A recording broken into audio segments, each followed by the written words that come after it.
오늘 아침에 저희가 묵상할 말씀은 이사야 9장 8절에서 10장 4절까지 말씀입니다. 오늘 말씀의 공통점을 찾는다면요, 11절에 보면 친다는 말씀이 나옵니다. 이 친다는 것은 하나님이 몽둥이를 든다는 이야기죠. 그리고 15절에 가면, 또 17절에 가보면 친다는 의미의 단어들이 나옵니다. 진노가 돌아서지 않는다 하는 것은 하나님이 치신다는 이야기죠. 그리고 뒤에 27절에 가면 친다는 말씀이 나오고요. 그 다음에 10장으로 넘어가서 4절에 보면 여호와의 진노가 그치지 아니했다, 이 말씀도 하나님의 몽둥이가 계속되고 있음을 말하는 겁니다. 그러니까 하나님이 어떨 때 몽둥이를 두시는가 하는 것을 보여주는 말씀이 오늘 본문의 내용이라고 할 수 있습니다. 그 네 가지를 하나하나 살펴보면요, 오늘 본문 앞에 보면 그들의 상황이 어떤지를 보여주고 있죠. 여기 보면 그들이 교만하다 하는 말씀을 하죠. 교만한 것, 또 그들이 완악한 것, 깨닫지 못하는 것, 이런 것입니다. 그러니까 깨닫지 못하는 것, 뭘 깨닫지 못하느냐? 하나님이 말씀하시는 것을 깨닫지 못하는 거죠. 오늘 본문 앞에 8절을 보면요, 주께서 야곱에게 말씀을 보내시며 그것을 이스라엘에게 임하게 하셨은즉, 하나님이 알게 하신 것이라면 그의 백성들은 깨달아야 될 건 이거늘, 여기 보면 그들이 교만하고 완악한 마음으로 말하기를 하면서 자기들의 어떤 생각들을 피력하는데, 그것이 뭐냐면 우리가 벽돌이 무너졌으나 우리는 다듬은 돌로 쌓고 뽕나무들이 찍혔으나 우리는 백향목으로 그것을 대신하리라 하는도다. 그래, 하나님의 진노로 하나님이 뭔가를 치셨다 하더라도 우리가 뭐 그것을 세우면 된다라는 아주 교만된 마음, 완악한 마음, 여기에 대해서 하나님이 그들을 치신다, 이렇게 말씀하시는 겁니다. 11절을 보세요. 그러므로 여호와께서 루신의 대적들을 일으켜 그를 치게 하시며 그의 원수들을 격동시키시리니. 왜 그래요? 교만하고 완악한 마음, 말씀하셨음에도 불구하고 깨닫지 못하는 것에 대하여 하나님이 진노하신다 하는 말씀입니다. 두 번째 이야기는 13절부터 나오는 것인데요, 17절까지입니다. 여기 보면 하나님이 치신다, 뭐 치신다는 표현이 똑같지는 않지만 그러나 그 의미를 담고 있습니다. 그래서 그들에게 하나님은 왜 치시느냐, 여기 보면 그들에게 하나님의 몽둥이를 드신 것은 사랑의 표현이잖아요. 하지만 그 사랑의 표현을, 때림을 인식하지 못하고 깨닫지 못하니까 그의 삶이 항폐할 수밖에 없습니다. 그러니까 모든 것을 어떤 분명한 주관을 가지고 일을 처리해 가지 못해요. 그러니까 거짓 선지자들에게 당한다. 진짜를 구별할 줄을 알아야 되는데 진짜를 구별하지 못하는 거죠. 왜? 하나님의 말씀을 듣지 않으니까. 그러니까 하나님이 하시는 일들 자체를 깨닫지 못해요.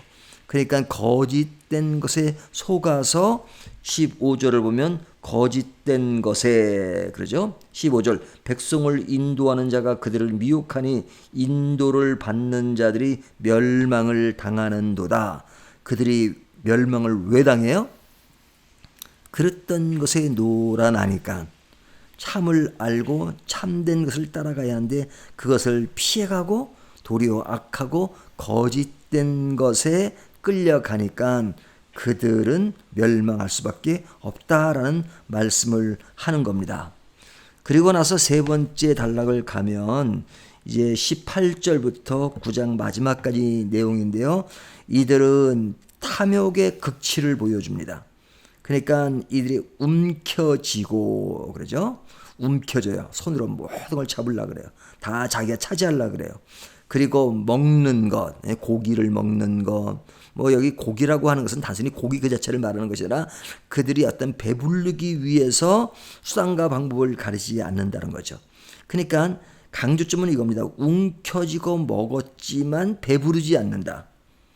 배부르지 않는 이유는 뭐예요? 욕심의 극한상까지 가고 있다. 아무리 가져도 양이 안 차는 거죠. 더 가지고 싶어하고 더 누리고 싶어하고 더 움켜쥐려고 하는 것. 이것에 대해서 하나님은 어떻게 반응하세요? 21절을 보면요. 므낫세는 에브라임은 므낫세를 먹을 것이요. 또 그들이 합하여 유다를 치리라. 유다를 친다 하는 이야기를 하고 있죠. 그리고 마지막에 부분을 보면요. 이들이 불의한 법령을 만들며 불의한 말을 기록하며 이 불의하다는 것을 계속 강조하죠. 그러니까 불공평하게 판결하고 백성의 권리를 박탈하고 토색하고 약탈하는 자, 그렇죠? 이런 것들은 불의한 것이고 불공평한 것이잖아요. 그런데 이런 것에 대해서 바르지 못한 태도를 취하고 또 이런 것들을 분명히 지적해야 함에도 불구하고 이런 것을 지적하지 못하고 이런 것을 제대로 판단하지 못하고 판결하지 못하는 그런 것에 대해서 하나님은 치신다고 말씀하시는 거죠. 제일 마지막 절을 보게 되면요. 여호와의 진노가 돌아서지 아니하며 그의 손이 여전히 퍼져 있으리라 그러죠. 그러니까 하나님이 치신다, 또 하나님이 돌아서지 않는다. 그런 이야기는 뭐냐면 실제로 하나님이 이들을 버렸다는 것이 아닙니다. 이들에 대한 사랑이 있다는 것이죠. 그러니까 이런 말씀을 통해서 너희가 돌아와라, 돌아서라 하는 이 말씀을 하는 것입니다. 하지만 이 말씀을 깨닫지 못한다면 하나님의 마음은 더욱더 슬프시겠지요. 이것이 당시 사람들에게 주는 말씀으로만 끝나는 것이 아니라 오늘 우리에게도 주는 말씀입니다. 오늘날 우리는 구원의 감격과 구원의 은혜, 그것을 깊이 생각하다 보니까 우리가 하나님을 대하는 태도에 있어서 너무 안일하게 생각하는 경우가 많습니다. 늘 강조했듯이 경건이라고 하는 것은 하나님을 두려워하는 것입니다. 우리가 어떤 물리적으로 그냥 두려움에 떨어서 살아가는 것이 아니라 하나님이 주신 자유와 기쁨을 누리지만 그러나 하나님의 영역을 벗어나면 우리의 삶은 헛된 것이다 하는 것을 인식하고 늘 하나님 앞에 무릎을 꿇고 하나님을 향해 있는 마음, 그리고 하나님의 뜻을 따르겠다는 확고한 의지, 이것이 하나님을 두려워하는 것이고 하나님을 경계하는 삶의 태도라고 볼 수 있습니다.